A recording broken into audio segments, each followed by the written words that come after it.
skill-based matchmaking, or SBMM. It gets brought up a lot now as an umbrella to pretty much describe every terrible match anyone plays in DBD. The community has overwhelmingly made their decision that they despise the system no matter what their MMR is. Yet the devs continue to be insolent in their response. So I want to make a video where I do my best to really explain why, in my opinion, the system is legitimately ruining the game. To start, SBMM finally killed the idea of Dead by Daylight being any kind of non-competitive game. MMR has flavored everything with a very sweaty attitude and mindset. The actual tournament comp matches and meta of old have become the reality of normal matchmaking. Certain playstyles like Shift W, for example, have blossomed as well. Of course, Shift W gameplay existed before SBMM, but like a lot of other negative design flaws of DBD, it's now been accentuated. Now, something kind of funny or maybe sad about this particular MMR system is that it was literally implemented on the foundation of the old emblem system, which no longer exists. The old win condition was basically just to play well. They had kill escape MMR running in the background to track all of us during that time. They then removed the emblem system and left us with just kills and escapes. My point is that tracking kills and escapes might work when most players are just trying to play well, but when everyone is focusing on just killing and escaping, the system starts to fall apart quickly. Behavior's current mindset that SBMM is working properly is that they can predict an average of 2 kills and 2 escapes in a match, but that doesn't accurately tell you anything about the match. A terrible killer can easily get a 2k just by adopting a filthy playstyle, and a potato survivor can escape by mastering the art of cowardice. In their mind, the idea boils down to if you play well, your MMR will naturally go up over time, even if a few bad matches slip through the cracks here and there. To be fair, I think if you take the killer rule where MMR is based on just kills, it actually makes some sense. You don't want a basement Bubba or a slugging nurse to get lower MMR for 4K'ing with a low hook count. However, escaping as the survivor doesn't correlate much with skill. So not only is that a terrible way to track survivor skill for an accurate MMR system, but it's bad for overall game health and match quality. The old emblem system wasn't a perfect system, but it was a much better direction for creating interesting matches. You had to play well to pip. Not everyone cared, but it mostly worked. If the new grade reward system was tied into it, then the old system would have been pretty amazing.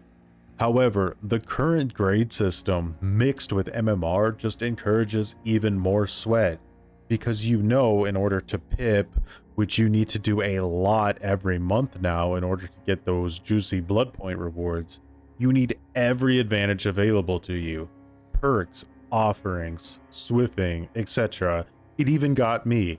Up until now, I mostly thought of the grade system as an afterthought, but now I want those blood points, so I'm running way more meta than I was a month ago. As a result, I'm not only having more uninteresting matches, but more frustration with bad matches.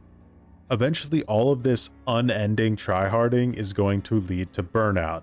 That means players are going to quit playing altogether, switch roles, or even derank purposely or passively. As an avid watcher of other content creators, I can read the room. I can see who's forcing themselves to play at this point and who's avoiding MMR win conditions for more interesting matches. Everyone has been encouraged to either play as sweaty as possible or game the system and ignore the kill escape win condition. So in a recent video from Mr. Gims, he talked about a post from the DBD forums where this user made this thread. Since SBMM came out, did it change your approach to the game? Do you like it more or don't play it at all?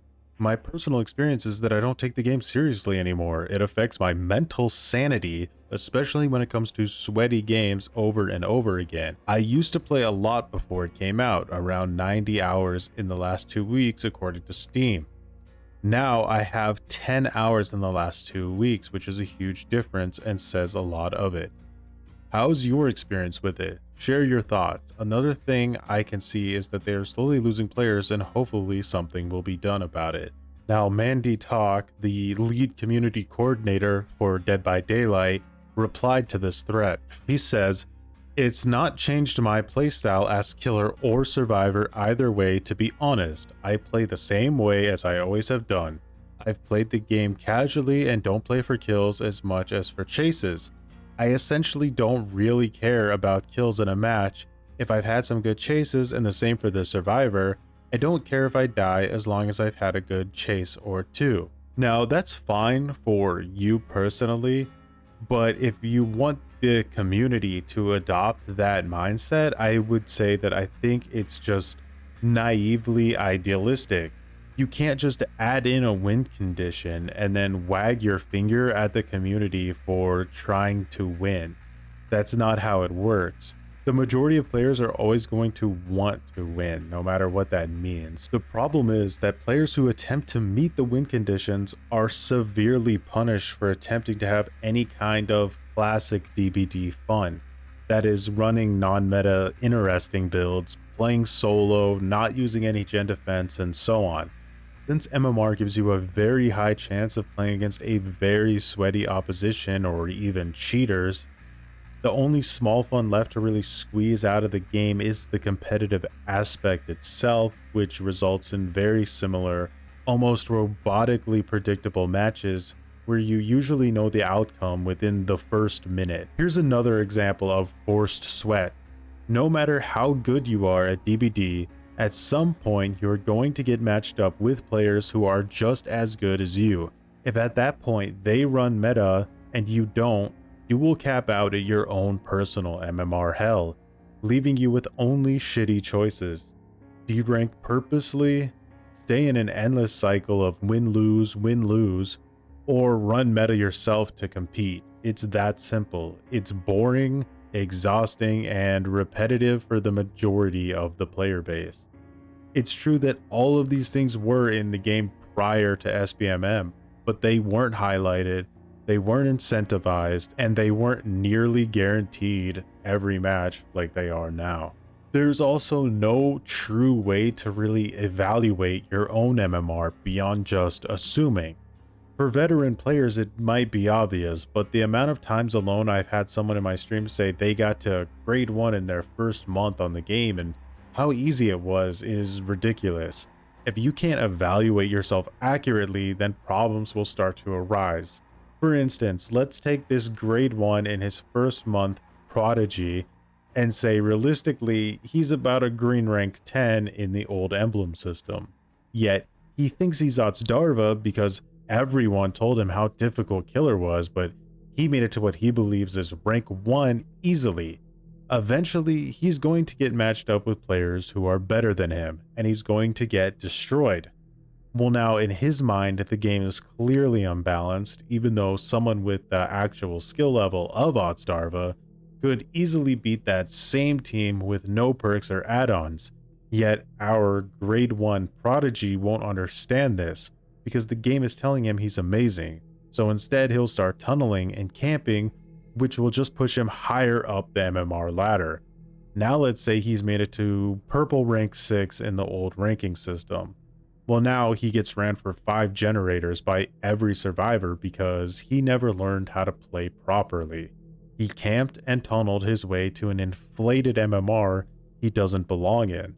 This is the causation of the current ranking system. It's a poorly designed facade that leads to a mess of issues. Now, I understand that not everyone wants their own MMR score shoved in their face. It can be really annoying and frustrating for a lot of people, but it needs to at least be possible to toggle or check so competitively minded players can self-evaluate and learn accordingly. Let's move on to game balance, starting with perks. No matter how much behavior thinks it's possible to balance every perk in DBD, it's just not. Gen defense and second chance perks of any kind will always be meta. Having 30 different gen defense or second chance perks of equal strength to mix and match is still just 30 boring perks that are preventing anything really interesting or memorable from happening.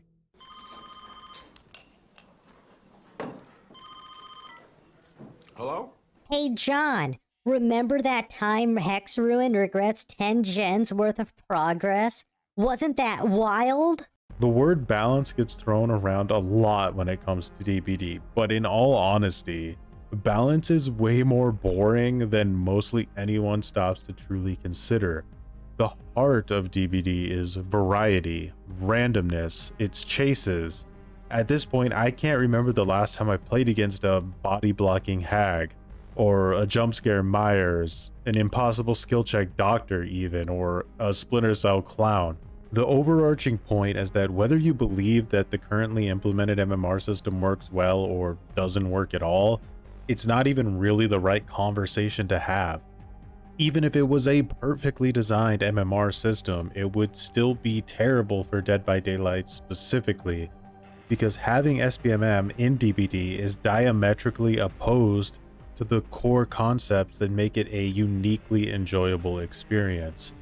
Lastly, criticism about MMR and DBD from content creators does not come from being annoyed that we can't just easily win every match we play. These points apply directly to pretty much everyone except brand new players and actual comp players. Even if you don't feel the stale bread of MMR now, the meat grinder will eventually reach you. Sadly, skill-based matchmaking is most likely never going to get removed. That's just not Behavior's MO. But that doesn't mean they are unwilling to tweak it or change the game itself. So I'm going to spend some time thinking about what those changes could be, and in the future I want to revisit that. But in the meantime, I'd like to hear what changes you guys would realistically make to SBMM, to game balance, and to DBD in general. Let me know in the comments below, or even in a video response. Thanks for watching, and have a good one.